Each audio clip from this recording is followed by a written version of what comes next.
Do you ever get frustrated with all the information about nutrition and health out there? Everyone claiming that their diet's the best way. Well, I have formulated 10 fundamental laws that, if followed properly, will lead you to your long-term success with nutrition. It's really simple, and they're more of guidelines, okay? And I'm going to go through each of them one at a time.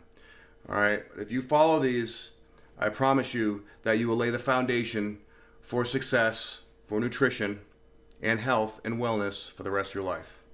Okay, so law number 1, eat small portions every 2 to 3 hours. Now, that seems to be a given, okay, but why do you want to eat small portions every 2 to 3 hours?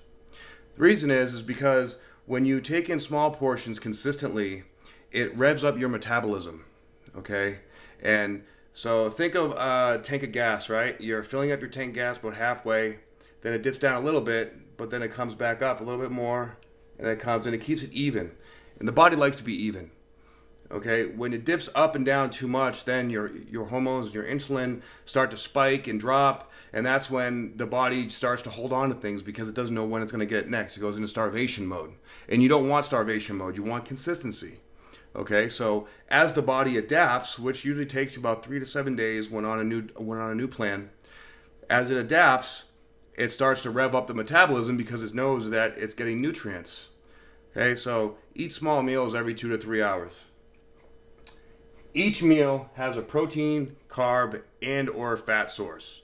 Now, generally speaking, you want to have a protein source, absolutely. Okay, then you want to have either a carb or a fat source. You can have both, however, that would make them both a bit smaller, okay? Primarily, though, the protein will usually have some fat in it, or the carb will have some fat in it. I'm a firm believer in, lower fat. That works for me. But the main point is have all 3 macronutrients in each meal, okay, in order to keep it balanced that way, okay? Drink at least a gallon of water daily. Now, this is really, really important. Okay, most people out there are incredibly dehydrated. If you're not drinking enough water, then think of water as a transport system for nutrients in the body. If the body is dehydrated, then it has to kind of pull from other places. And that means that the organs and the nervous system and basically every system in the body is not functioning at its optimal level. And when those have to borrow from other areas, that makes everything compensate. We don't want compensation, okay? We want everything running balanced. The name of the game here for nutrition is balance. Okay, so law number 4, avoid processed and fried foods. Okay, this may be a given. However, may not realize what goes into processed foods and why.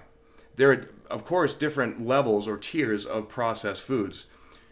But think of it this way, okay? The more, the closer to nature, or the closer to it actually, being picked or being grown, okay, the better it is. If it has a shelf life of 10 years, you want to stay away from it because all those chemicals that they put in these foods, the chemicals are killing our bodies because our body doesn't know how to process all these chemicals, and that's what's messing up our systems in the body, and it's not reading anything properly. So the more natural the food, the more natural the substances and the micronutrients and macronutrients, and the body can read it and process it more easily. Okay? Fried foods, of course, we all know, fried foods just create havoc in the body, and it's a whole lot of empty calories, and it creates a lot of oxidation. And oxidation in the body just beats up the immune system. We want the immune system to be healthy, okay? Not stressed. Number 5, eat as much organic food as you can, especially meat. I say especially meat because we all know and see, all the processing plants and all the hormones and stuff they feed to animals. Well, we're consuming all these hormones that the animals are getting, and it's destroying our bodies. I mean, look at teenagers these days. They're developing a lot faster than they did 20 years ago. Autism, obesity, leptin resistance, all these, a little more advanced, but But the point is that all the stuff that they're putting in the animals in order to be able to grow them faster, then we're end up eating them, and then it's messing up our bodies too. Okay, so as much organic as you possibly can. It's much more efficient and it's much more regulated, so you don't have to worry about all the chemicals and all the crap that's messing our bodies up. Okay, sugar makes you fat. Okay, fat doesn't make you fat. The carbs really don't even make you fat. It's the sugar, and sugar is actually, I believe, 5 times more addictive than cocaine. And sugar is in way overabundance in everything in our society these days. Okay, sugar is the enemy, and sugar will keep you fat. Sugar causes diabetes, it causes leptin resistance, it causes insomnia, it causes so many problems in the body. Avoid it if you can. Now, initially, say you consume a decent amount of sugar on a regular basis. For the first 3, 4, 5 days, you're gonna be sucking. You're gonna be miserable.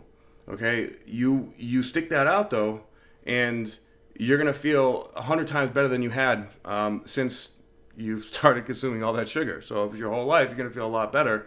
100%. Just stopping consuming sugar can reverse diabetes in some cases, okay, to a certain extent. It's really that serious, okay? So avoid sugar if you can.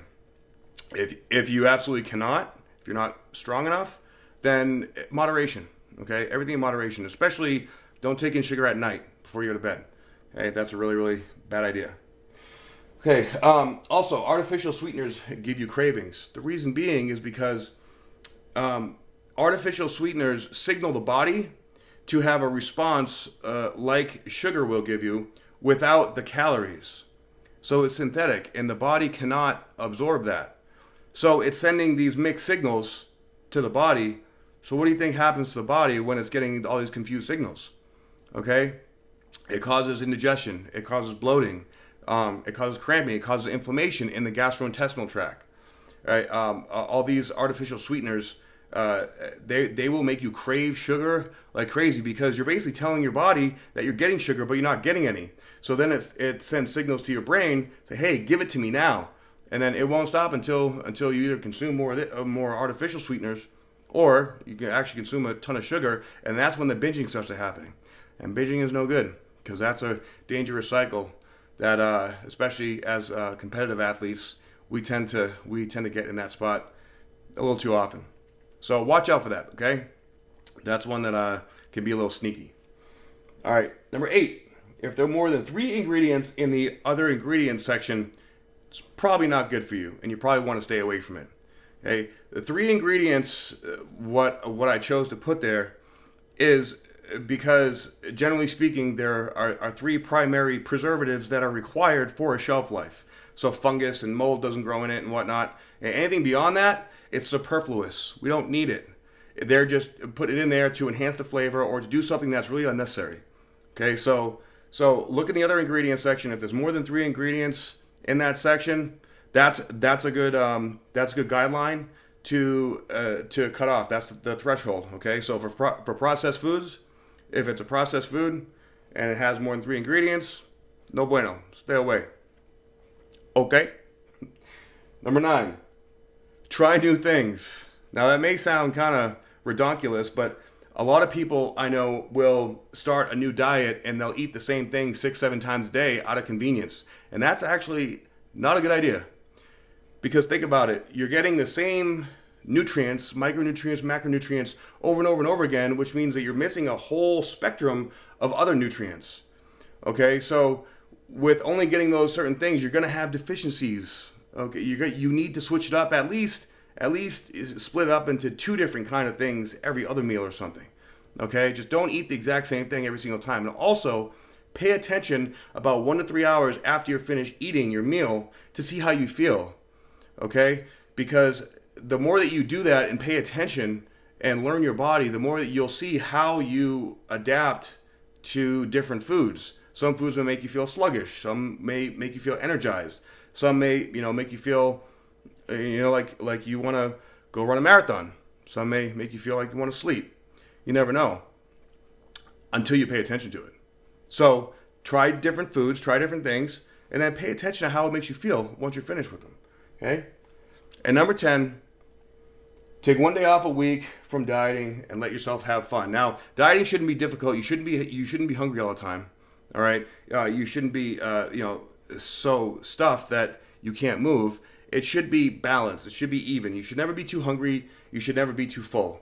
Now, with the one day off a week rule, there is a caveat to that. And at first, I always suggest there's the 21-day rule when anyone starts something new with anything, because it takes 21 days psychologically to create a new habit. Okay, so I always say to my clients, okay, first 21 days, no cheating, no deviating, just stick to the plan. After 21 days, you will respond different. The body has to go through a biochemical shift, a process. It starts to process food differently. It starts to absorb nutrients differently. Psychologically, you approach it differently. So we want to make sure that we get that psychological habit in place, and then we can start making other changes in other shifts. Okay, so I hope that helps. And now there's a lot of ways that this can go. All right, the point here is that you adapt this to your life, and you take all these foundational laws, rules, if you will, and apply them to your life, and then build on it once you master it, once you get it down to a habit. Okay? Because there really is no one right or wrong way to do it. Everyone is unique and special, and everyone responds differently, both physiologically and psychologically, to new diets and new things and new habits. Okay, so try it out, and please comment below. Let me know if you're trying it and if you like it. And also like, share, and subscribe. I always appreciate it. Thank you very much, and I'll see you soon.